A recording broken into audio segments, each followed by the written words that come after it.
The book of 1 Samuel, chapter 17, tells us about one of the most famous battles in the history of the world.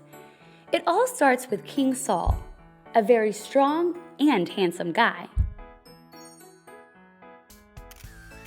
However, as we learn later, he was not a great king at all. Therefore, God chose a small young shepherd to be the next king. He was the smallest and youngest of 8 sons. His name was David. This little shepherd really loved God. King Saul led his people in battle against their arch nemesis, the Philistines. They were not very nice people. When I said they were not nice, I meant to say they were very mean. Thank you. The Philistine army was very confident, and for good reason. They had a secret weapon, a powerful soldier named Goliath. He measured 6 cubits and a span. In other words, he was very tall. Taller than that. Taller? Close enough. Every day, Goliath yelled at the Israelites to send out someone to fight. All the Israelites, including King Saul, were too afraid to fight Goliath, so they did nothing for 40 days.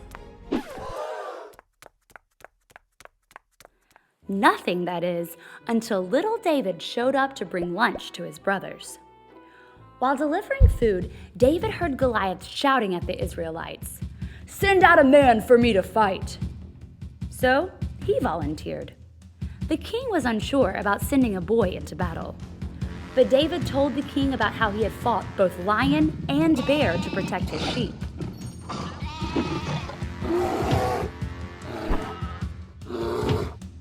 I will do the same to Goliath. The king agreed and gave David all of his armor to wear, but it didn't fit. Instead, David simply took his sling, went to the creek, and found 5 smooth rocks. Maybe try those smaller ones over there. With only his sling and a bag of rocks, David goes to fight the powerful Goliath. Now, it was Goliath's turn to be shocked as he saw David approaching. Instead of a strong warrior, the Israelites sent a small shepherd boy with no armor. "Am I a dog that you come at me with sticks?" Unfazed, David said, "You fight me with weapons, but God will win this battle." Goliath just laughed.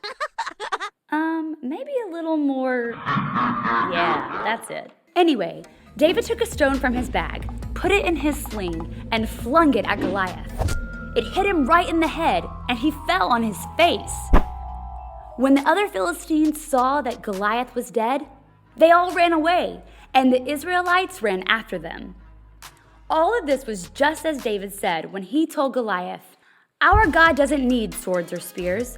God owns this battle, and he will hand all of you over to us and bring justice." And this is just one great story from the King's Book.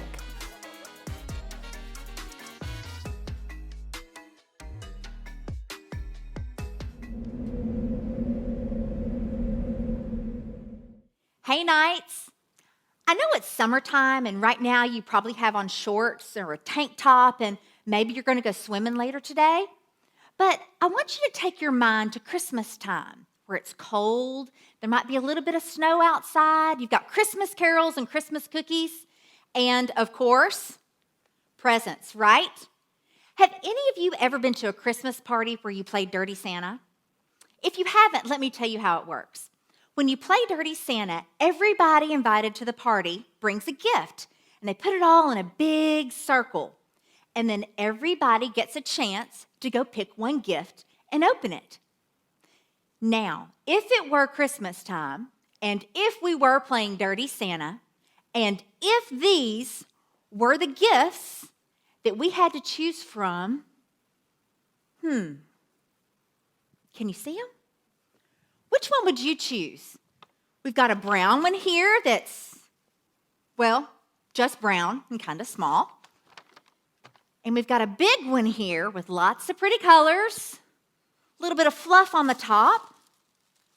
I don't know. What do you pick? That's what I thought you'd say. I think this is the one I would pick too. Should we open it? Let's try it. Let's see, we got tissue paper here. A little bit more. Oh, that's kind of interesting. It's an ice cream cone with like black ice cream or licorice or what? Oh, a sock? Who would give a sock as a gift? Yuck. That was disappointing, right? Nobody wants a sock as a gift. Do you think we should open the other one? Let's see what's inside.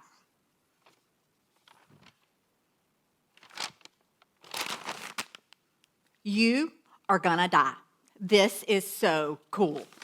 This ugly, yucky brown bag. Look what's inside. Oh my goodness.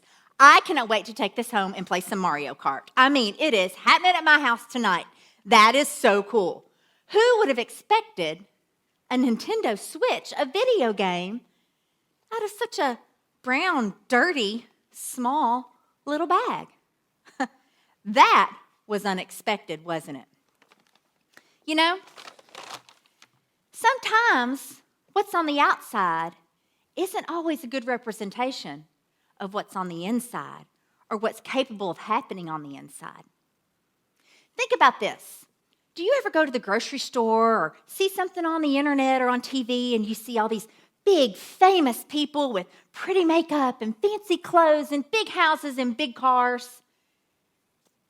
Do you think they're always happy? Do you think their inside always has good intentions? It might. Maybe sometimes they do. But sometimes they might not. What you see on the outside is not always what's on the inside. Think about this. Think about people you know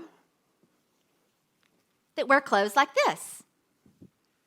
Boring color, blue, kind of scratchy, not very fancy. Doesn't have anything very exciting on it or printed on it, right? Who wears these kinds of clothes? Do you know? If you said doctors and nurses, you're right. And they don't wear fancy clothes, do they? This isn't something that's real exciting, kind of like that brown paper bag. But what they do is they help people and they do big, important things, right? What about somebody else that wears kind of boring clothes or something that we might not think is very exciting?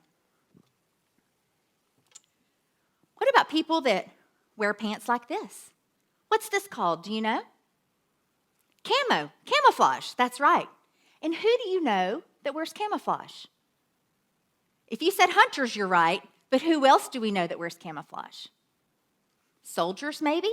People who try to go undetected, right? They don't want to be flashy, but what they do is very important, and it does good things for good people, right?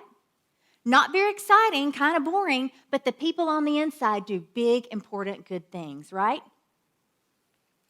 Now, I know you just watched a story about somebody who on the outside was not somebody you would predict to do big, important things, right?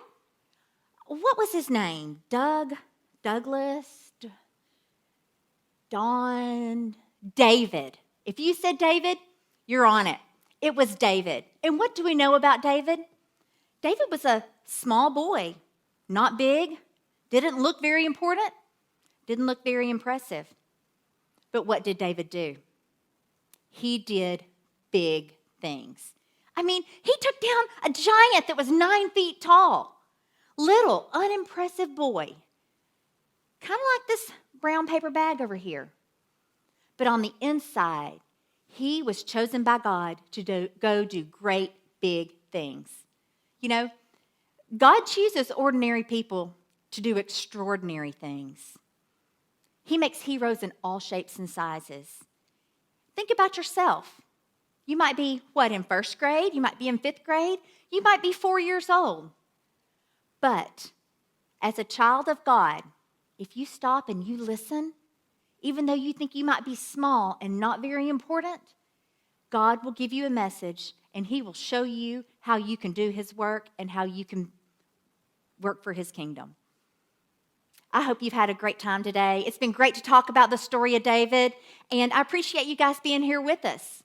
Now, I know that you're here to learn about the Bible, but I know you're here also to do a lot of fun, exciting, and creative crafts and worksheets. So the next thing you need to do, Knights, to complete your quest for today is to get out your supply bag and find the Mosaic Castle Scene craft. You can use the craft instruction sheet you'll find in your bag for instructions on how to complete your craft. When you finish it, it's going to look something like this. You might need some sunglasses. It's pretty sparkly, isn't it? Now, after you've finished your craft, look in your student book and complete the activities for Lesson 2. We hope you've had a great day here with us, and we look forward to seeing you tomorrow.